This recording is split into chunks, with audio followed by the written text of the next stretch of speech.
गांधी परिवार की। अब हम बात करते हैं कि विदेशी ताकतें क्यों फॉरेन कंट्रीब्यूशन देती हैं और क्यों अमेरिका की पार्लियामेंट में हमारे देश में लाए जाने वाले FCRA बिल पर घमासान मचा हुआ है। तो ये कोई बहुत आम बातें हैं। पुराने ज़मानों में भी राजा महाराजे एक दूसरे राज्यों में अपने जासूस भेजा करते थे, वहाँ पर राजाओं के सीक्रेट्स जानने के लिए, उनकी उनके उसमें अपने स्पाई रखने के लिए, और आज भी किए जाते हैं। सभी देश, जब अमेरिका में इलेक्शंस होते हैं तो अमेरिका के प्रेसिडेंशियल कैंडिडेट हिलेरी क्लिंटन ने कहा था कि मुझे हराने के लिए रशिया लगा हुआ है, जब ट्रंप पिछली बार जीते थे तब।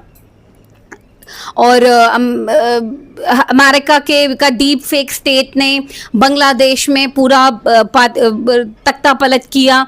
ये बातें आम हैं।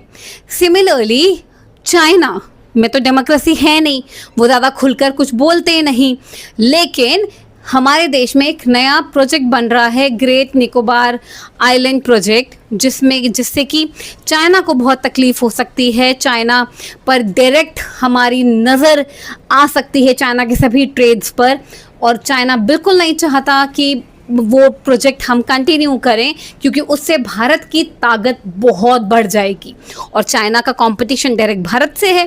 तो इसलिए चाइना कभी नहीं चाहता कि भारत मजबूत बने, इसलिए वहाँ पे बहुत सारे इन्वायरमेंटलिस्ट छोड़े हुए हैं चाइना ने इंडिया में, जो कि हमारे देश के उस प्रोजेक्ट को हैम्पर करने की कोशिश कर रहे हैं एनवायरनमेंट के नाम पर, कि वहाँ की जो समुद्र में जो प्रजातियाँ कछुए रहते हैं उनको परेशानी होगी और मछलियाँ मर जाएंगी एंड ब्ला ब्ला ब्ला।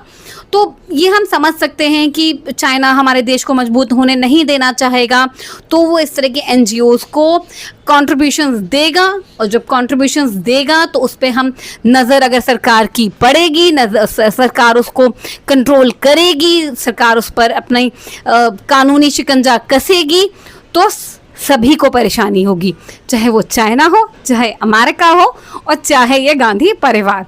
तो आप मुझे कमेंट सेक्शन में ज़रूर बताइएगा कि आपको मेरा वीडियो कैसा लगा, मेरी दी हुई जानकारी आपको पसंद आई या नहीं आई, और मेरा चैनल सब्सक्राइब कीजिएगा। Thank you. जय श्री राम।